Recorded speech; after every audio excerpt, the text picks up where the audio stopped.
Hello, we are Annika Ostwald. I'm Ida Uvaas. We're dance artists, and today we're going to talk to you about the constant process. It's a very small part of a bigger picture for us, but it's something that we feel in our work is really important. In our last two productions, we've been working with interactivity, and when we work interactively, that's when we have this constant process. Korp Korp, that we're going to speak about today, had the premiere in June this year. And it's an interactive installation performance for children 6 months to 3-year-olds. And the children can feel free to go around in the room and explore the room as they wish. When you choose to interact, every situation is new. And so there's never going to be equal performance. So it's always fluid and it's alive, and you have to meet the children and communicate with them. It's alive. And this communication is completely unpredictable. And the process starts with the idea, which is, this is one of our first inspirations from an artist in Fair Island, where we worked with half human and half bird. And it's already from the idea phase that we start making choices. And from there on, it's a constant process for us. It's idea, expectations, trial, failure, reevaluation, and so on. And then we meet with the collaborators, and the main collaborators for this process was the composer Jens Thomsen from the Faroe Islands and Norwegian scenographer Carl Nielsen Love. And then we meet to develop our ideas and share sketches. So we have 3 main elements, which is dance, composer, and the scenographer. And we all worked from the same idea, and then we developed it in our own way before we came together and met again. Yes, and so when we meet and put the 3 art forms together, the challenge was to find a balance between the 3. So the hard part is to not take too much space, but also to give enough space. And while we've been working all separately and trying to find that balance, Ida and I needed to go back in space when we had the room to actually continue the process to get the overall feeling of the performance and see what opportunities it gave to us and what worked and doesn't work for us. Then bring on the children. Now this is the most exciting but also the most terrifying day when we try it out with the children the first time.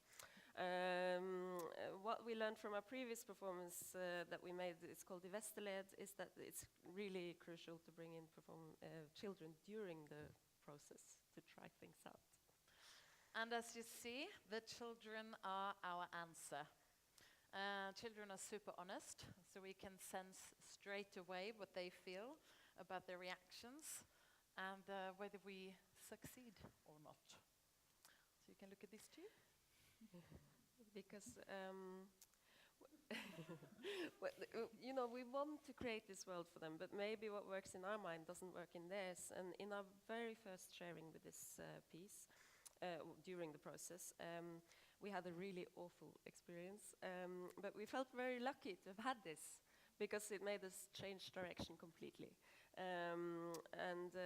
Yes, so we had to go with a new strategy plan. First of all, how to get the children in the room. It's quite important.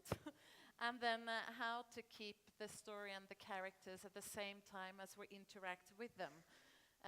So different options depending on how the children react.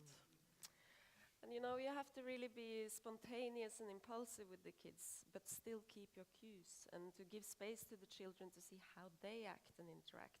And what are they interested in? You know, how to communicate with one child and then in the next moment to communicate with a whole group of children, how to read them and understand how to interact with each and every one of them.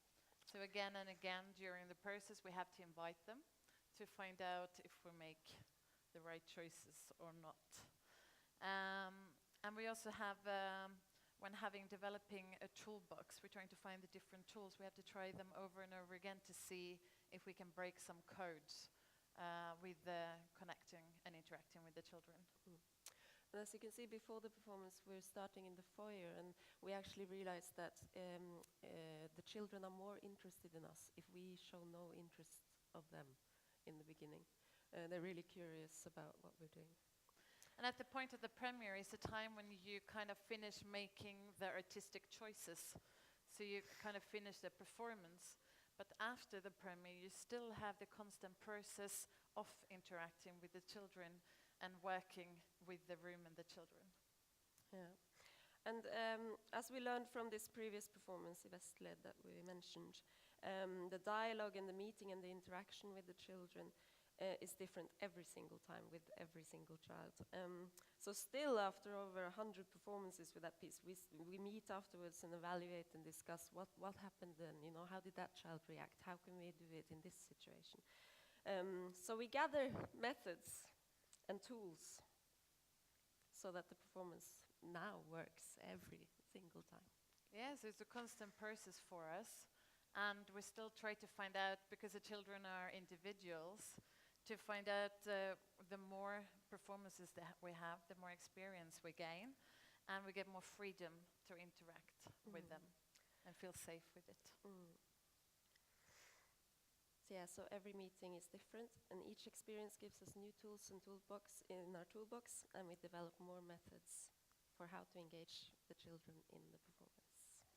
So we hope you can come and see the performance sometime and join our constant process. Thank you.